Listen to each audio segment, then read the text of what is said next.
اللهم صل على سيدنا محمد يا رب صل وسلم دائما أبدا على حبيبي. کہ ایسی عبادت ہے جس میں 5 وقت اللہ کی طرف سے باقاعدہ ندا لگائی جاتی ہے، یعنی اللہ کی طرف سے باقاعدہ مؤذن کو لگے بندے الفاظ دیے گئے ہیں کہ ان الفاظ کے ساتھ تم نے لوگوں کو عبادت کے لیے بلانا ہے، اور اس میں اپنی طرف سے چینجنگ کی اجازت نہیں ہے. اس کے بعد بھی اگر کوئی مسجد میں نہ آئے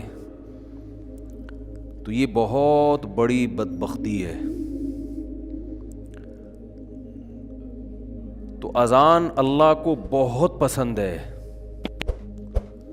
جو چیز آپ کو بہت زیادہ پسند ہوتی ہے وہ آپ کے دشمن کو بہت زیادہ ناپسند ہوتی ہے. ایسا ہی ہے نا بھائی، آپ جس چیز کو دیکھ کے بہت خوش ہوتے ہیں تو آپ کا دشمن اسے دیکھ کے اتنا ہی غمزدہ ہوگا. اسی وجہ سے حدیث میں آتا ہے، صحیح حدیث، کہ جب آذان ہوتی ہے آپ صلی اللہ علیہ وسلم نے فرمایا شیطان ایسے بھاگتا ہے وَلَهُ زُرَات.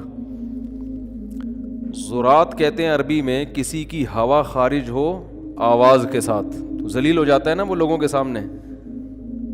حالانکہ ذلت کی بات نہیں ہے، وہ تو کسی کے ساتھ بھی ہو سکتا ہے، لیکن اس کو شرمندگی سمجھی جاتی ہے.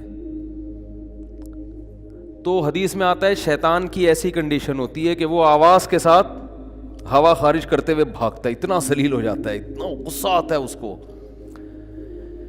کیونکہ شیطان نہ کوشش کر رہا ہے کہ لوگ خدا کا انکار کریں، ماڈرنزم کے نام پہ مذہب کا انکار کریں. یعنی شیطان کو اتنی توہین اپنی کیوں محسوس ہوتی ہے کہ وہ ہوا خارج کرتے ہوئے بھاگتا ہے ٹھیک ہے نا، آواز کے ساتھ. سائلنٹ میں تو پتہ ہی نہیں چلتا نا کہ یہ مس کال کس کی طرف سے. سائلنٹ کا مسئلہ تو کسی پہ بھی بلی ڈال دو ٹھیک ہے نا. مسئلہ کس کے ساتھ ہوتا ہے؟ آواز کے ساتھ. اچھا یہ بات یاد رکھیں، اگر کسی کی ہوا خارج ہو جائے مجمع میں تو اس پہ ہنسنا نہیں چاہیے. آپ صلی اللہ علیہ وسلم نے اس پہ بہت سخت تنبیہ کی ہے. کسی محفل میں ایسے ہوا تو بعض حضرات کو ہنسی آئی تو آپ نے سخت تنبیہ فرمائی کہ اس بات پہ کیوں ہنستے ہو جو تمہارے ساتھ بھی ہو سکتی ہے. یہ چیزیں انسان کے کنٹرول میں نہیں ہوتی. میں ایک محفل میں بیٹھا ہوا تھا تو 3-4 آدمی، تو ان میں سے ایک کی ہوا خارج ہوئی تو وہ ایک کہہ رہا ہے میں نے نہیں کیا دوسرا کہہ رہا ہے. تو میں نے ان سے بولا کہ بھائی اس صفائی کی آپ کو ضرورت کیا کہ میں نے نہیں کیا اس نے کی؟ چھوڑو، کسی کے ساتھ بھی ہو سکتا ہے. خام خامے جو صفائی بیان کر رہا ہو سمجھ لو اسی نے کیا ہے، اسی نے کیا ہے. ایک واقعہ کسی نے مجھے سنایا کہ 2-3 افراد مل کے تراویح پڑھ رہے تھے، بند کمرہ تھا. اب کسی کی ریح خارج ہوئی نا، تینوں امام کی ہوئی ہوگی یا ان 2 مقتدیوں میں سے کسی کی ہوئی ہوگی. ریح خارج ہوئی تو بدبو بہت زیادہ آ گئی، ہو سکتا ہے کسی کے ساتھ بھی. اتنی بند کمرہ تھا تو اتنی اسمیل تھی جس سے اندازہ ہوا کہ تینوں میں سے کسی کا وضو بولو بھائی ٹوٹا ہے.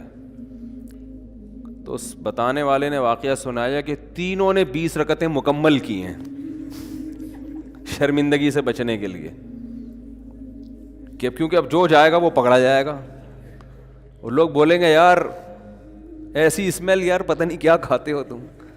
حالانکہ اس کا تعلق پیٹ کے خراب ہونے سے بھی. آدمی زیتون پی رہا ہو اور بدبو بہت زیادہ آ سکتی ہے، کیونکہ پیٹ بعض دفعہ لوگوں کا خراب ہوتا ہے، تو پیٹ تو کسی کا بھی کسی وجہ سے خراب ہو سکتا ہے. تو اس کا کہ انسان کی عزت یا ذلت سے کوئی تعلق نہیں ہے.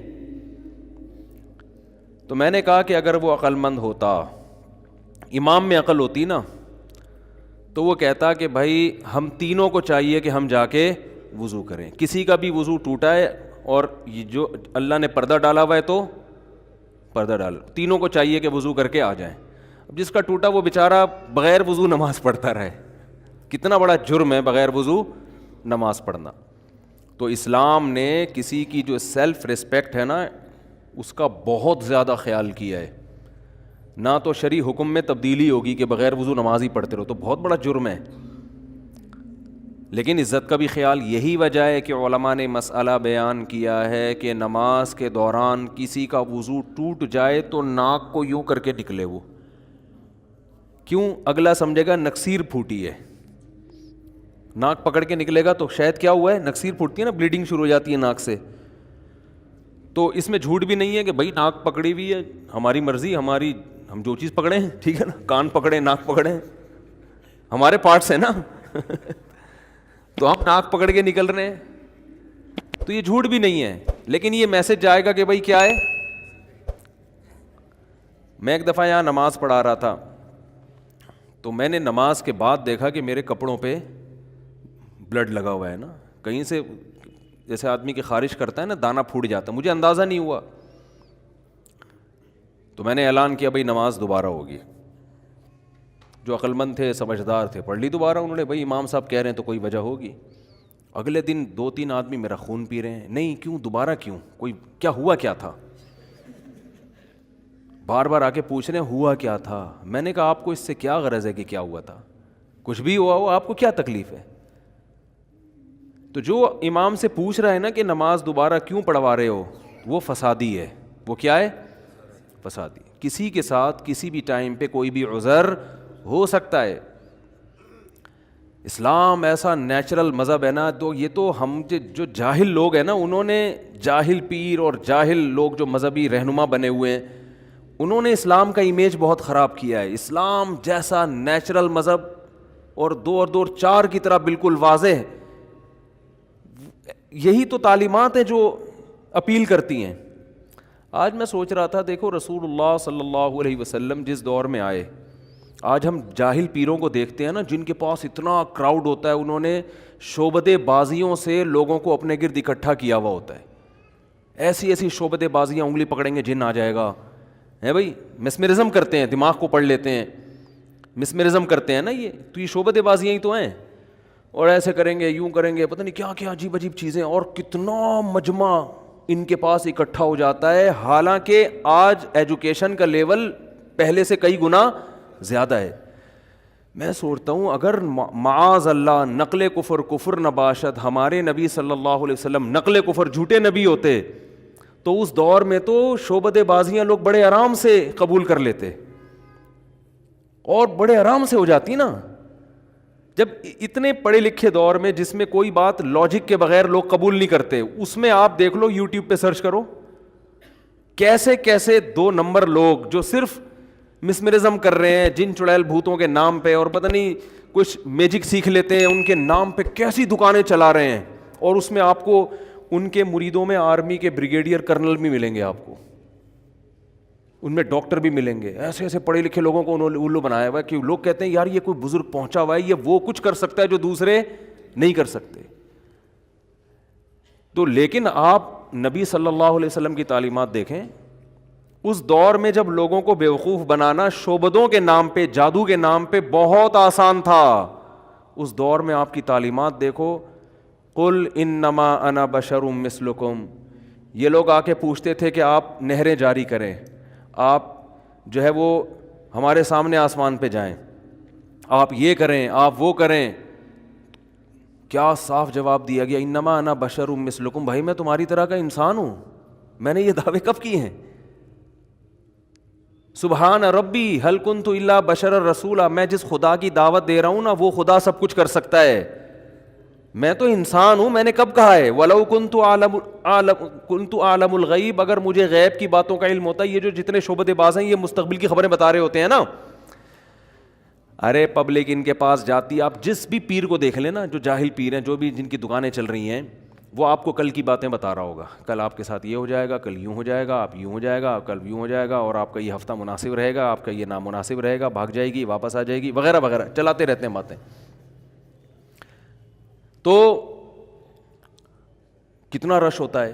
لیکن آپ صلی اللہ علیہ وسلم فرما رہے ہیں بھائی میں تو غیب کا علم جانتا ہی نہیں, اگر میں جانتا ہوتا تو لستکثرت من الخیر, میرے پاس وسائل تم سے زیادہ اکٹھے ہو جاتے. ٹھیک ہے نا, وما مسنی سوء، اور مجھے تو کوئی ٹینشن کبھی ہوتی نہیں. یہ دلائل ہم جاہل پیروں کے خلاف لوگوں کو دے رہے ہوتے ہیں کہ یار یہ نجومی اگر کل کی خبریں جانتا، یہ جو اب بتا رہا ہے کہ آج کا یہ ہفتہ کیسا رہے گا، جب آپ کے بارے میں پتہ ہے تو اپنے بارے میں تو اس کو بطریقے اولا پتہ ہوگا، تو اس کو نقصان کیوں ہوتا ہے پھر؟ جو سنگ دل محبوب آپ کے قدموں میں لا کے ڈال سکتا ہے، وہ اپنی پسند کی شادی خود کیوں نہیں کر پا رہا ہے؟ ٹھیک ہے نا، اس کی تو اپنی سیٹنگ کامیاب ہو ہی نہیں رہی.